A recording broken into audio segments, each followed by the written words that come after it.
Salut à tous, c'est Yanis qui vous présente le basket européen comme vous l'avez tout simplement jamais vu. Aujourd'hui, cette vidéo sera consacrée au 13e épisode des French Team, la série qui retrace les clubs français dans le basket européen. On parlera des Metropolitans 92 et du top 16 en Eurocoupe. En tout cas, voilà, je suis un petit peu désolé. Cette vidéo sort un petit peu en retard de ce qui était prévu. Des problèmes de tournage, des problèmes de montage liés à mon temps, voilà. Encore une fois, désolé, mais on est tout de suite parti pour le 13e épisode des French Team. Let's go! On entame cet épisode avec le débrief, le bilan, comme d'habitude, mais aussi le mercato. Au niveau du mercato, les Metropolitans 92 ont eu la mauvaise nouvelle de voir leur pivot ailier fort bosniaque Miralem Halilovic out pour la saison suite à un coup de poing reçu au niveau de la mâchoire de la part de Babacar Touré qui a été suspendu par la Jeep Elite. Mais voilà, Miralem Halilovic souffre d'une fracture de la mâchoire et est donc out. Mais le club a réussi à vite fait rebondir et a signé un pigiste médical, Josh Owens, qui a joué donc 2 matchs d'Eurocoupe dans le top 16. Un pivot en provenance de Başakşehir, Istanbul, qui jouait cette saison en première division turque, mais qui a aussi joué la saison régulière d'Eurocoupe.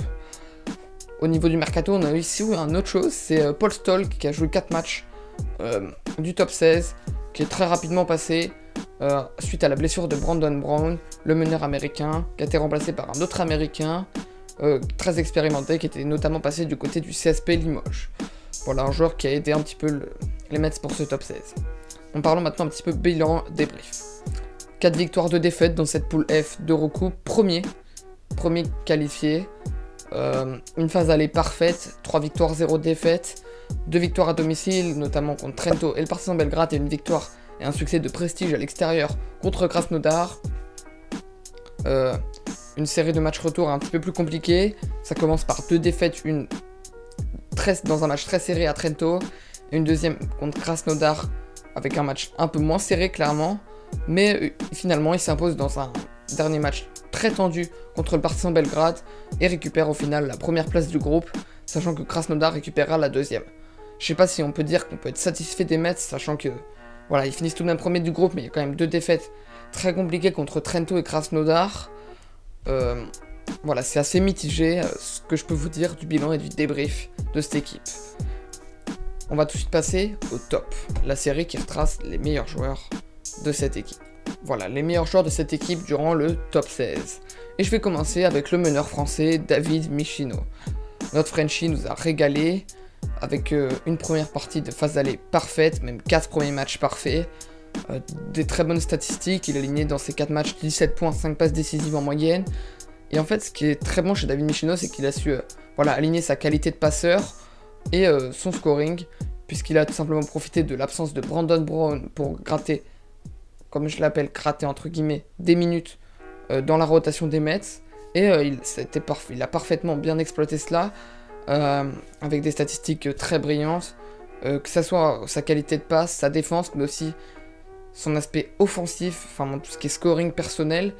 17 points de moyenne, bon, il termine à 14 points au final, avec des matchs un peu plus mitigés contre Krasnodar et le Partizan Belgrade, parce qu'il y avait le retour de Brandon Brown notamment, mais il a tout de même montré qu'il pouvait avoir un réel shoot extérieur, avec pas mal de shoots à 3 points. Il s'est aussi avancé près du cercle, il est monté pas mal de fois au dunk, on l'a vu dans pas mal de highlights. Voilà, David Michino a été très satisfaisant dans ce top 16, et il a bien guidé les Mets 92. Deuxième joueur, j'ai parlé de tout simplement notre ami Anthony Brown.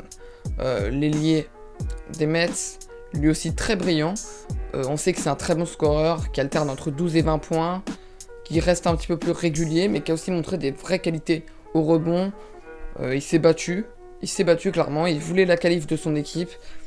Il y va un petit peu comme leader statistique, Anthony Brown, et il a parfaitement assumé son rôle.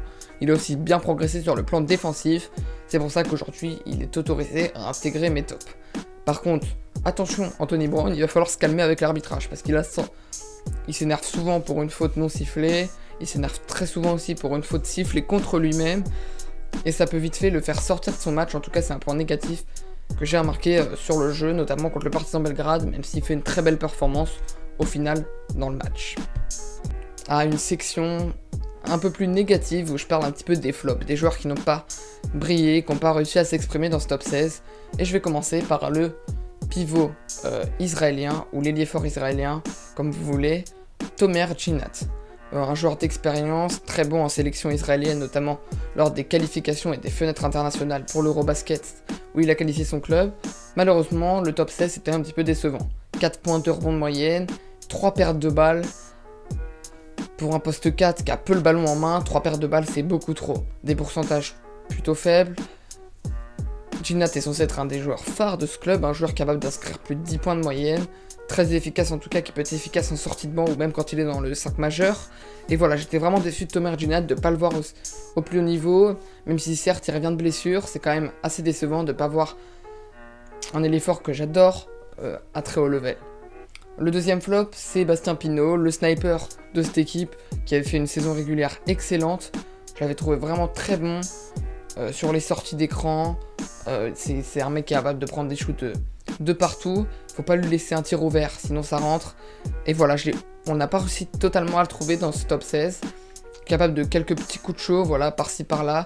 Mais globalement, Bastien Pinot, ça reste quand même assez décevant. Un joueur capable d'amener une régularité au shoot, d'être menaçant et de faire sortir la défense pour pouvoir jouer plus à l'intérieur. Et ben il n'a pas réellement réussi à vraiment s'exprimer, notamment contre Trento. Même si contre Trento il fait une bonne performance, globalement il se fait contrer des fois. C'est un petit peu vraiment, je l'ai trouvé dommage, et pas assez présent dans le collectif et dans l'aspect offensif des Mets 92. C'est pour ça qu'il intègre cette section des flops. Bon allez, on parle dans la dernière section, la 4ème section qui est concentrée sur l'avenir en Eurocoupe de ce club des Mets 92. Globalement, vu qu'ils sont premiers qualifiés, ils aborderont les playoffs en tant que premiers et joueront donc contre Grande Canaria qui a fini deuxième de son groupe. Grande Canaria, contrairement aux Mets, eux ont fait une deuxième bonne partie de top 16 et globalement c'est un club qui a su se reporter sur un seul joueur, Agis Loptert. Donc je pense qu'il va falloir stopper l'ailier ou l'arrière polonais s'ils veulent réellement aller gagner ce match, mais globalement c'est très accessible pour les Mets 92, les Canaries, puisque c'est un club qui quand même est en difficulté en division ou en Liga espagnole, mais ils sont capables de montrer de réelles bonnes choses, notamment ils ont quand même été chercher une victoire prestigieuse contre l'Unix Kazan.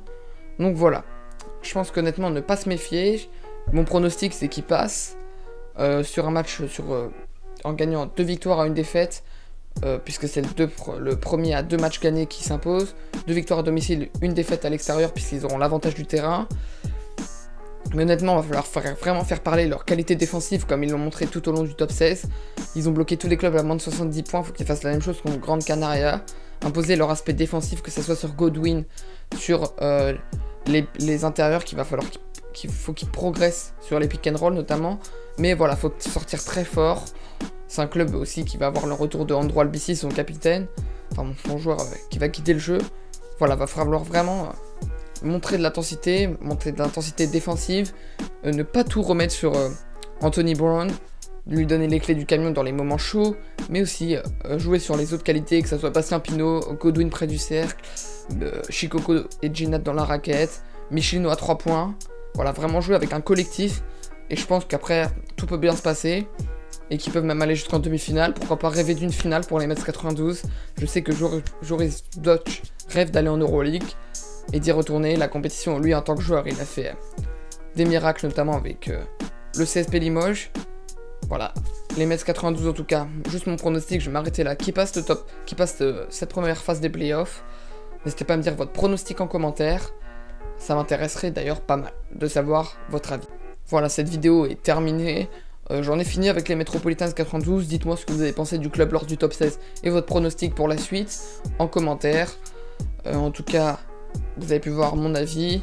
Après ça reste aussi un avis personnel, mais globalement j'ai essayé d'analyser leur jeu. Mais en tout cas c'était quand même un jeu assez intéressant à voir, avec pas mal de suspense au final. Je vais dire quelques petits mots sur cette série qui va sans doute voir l'arrêt de 2 clubs, c'est-à-dire que je parlerai sans doute plus de Nanterre et de la JL Bourg, désormais éliminés de l'Eurocoupe. Je ferai plus d'épisodes sur eux. Je parlerai peut-être l'année prochaine, pas l'année prochaine, mais à la fin de la saison, quand l'Eurocoupe va annoncer tous les clubs qualifiés pour la saison 2021-2022. Je verrai les clubs français qui y sont et je vous dirai ça. Mais globalement, je parlerai plus de ces 2 clubs. On va surtout se focus en Eurocoupe sur Monaco et les Mets, sur leur parcours en playoff, surtout que ça peut aller très loin. Allez, moi je vous dis à la prochaine, samedi, avec un épisode des prospects sur un prospect lituanien. Voilà, je vous ai un petit teaser, je vous en dis pas plus. Allez, À la prochaine sur la chaîne de French Basket Europe.